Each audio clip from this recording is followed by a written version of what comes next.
Ito, magluluto tayo ng gulay natin. Simple lang, parang laswa. Pero idilaan ko siya sa gisa. Kasi lalagyan natin siya ng pritong isda. Inihaw na isda na hinimay ko. Pang ano ko sa gulay ko. Ano lang ang ano ko dito, spices ko ay bawang, kamatis, at sibuyas. Pinakaramalize ko muna yung kamatis, saka ko ilalagay yung ano ko, isda ko na inihaw na hinimay ko. Kaya ito siya, lagay na natin parang magkalasa.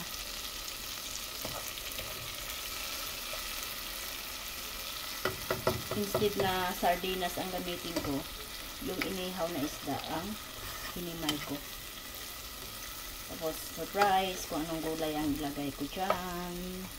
Tatakpan natin. Lalagyan natin siya ng tubig na mainit para tuloy-tuloy ang pagluluto natin. Kunti lang ang sabaw ang lalagyan natin.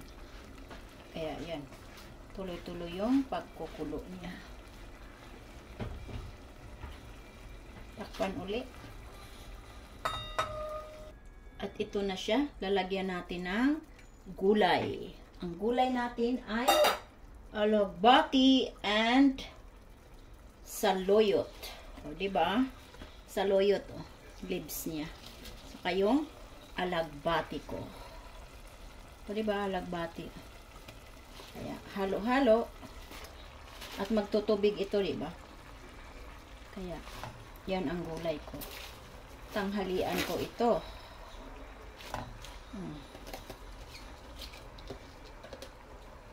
Pinobre lang, kumbaga sa Bisaya. Pinobre. Pinobre. Naintindihan sa mga Bisaya ang sinasabi kong pinobre. Pinobre na gulay. Diba? Pag masipag ka lang talaga sa atin, may tinim ka mga longgay, tapos bilhan mo lang ng sardinas, gulay-gulay, tulad yan, lagbati, may saluyot ka, may malunggay, pwede mong gawin ng ganito eh. Diba? Kaya, pag masipag ka, hindi ka mahirapan pang ulam. Bigas lang talaga ang problema sa atin. Yun talaga ang pinaka main source na problema natin. May bigas lang tayo, nako, wala nang problema, lalo na pag masipag ang tao, diba? Kaya nilagyan na natin to ng asin at konting black pepper. Kaya titikman natin. Pag kulang, saka na lang natin lalagyan ng magic sarap. Tama lang. Kaya takpan natin. Takpan natin. I-check natin mga kalangga ko dyan kung okay na ba. Ayan. Okay na. Pwede na nating ulamin. O, diba? Patayin na natin ang apoy. Kaya maglalagay na tayo, magsasandok tayo. At ito natin ilalagay sa mangkok natin. O, diba?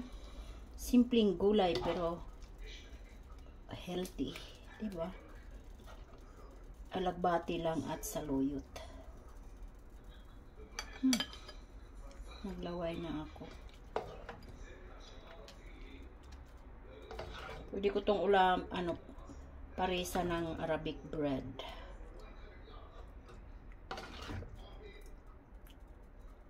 Ito naman ulamin ko mamayang gabi. Yung natira, parisan ko siya ng Arabic bread. Diba? Pero ito yung tanghalian ko. O diba mga kalangga ko dyan? Ang ganda naman ng kulay ko. Green na green, di ba? Kaya hanggang dito na lang. Ingat sa lahat and God bless.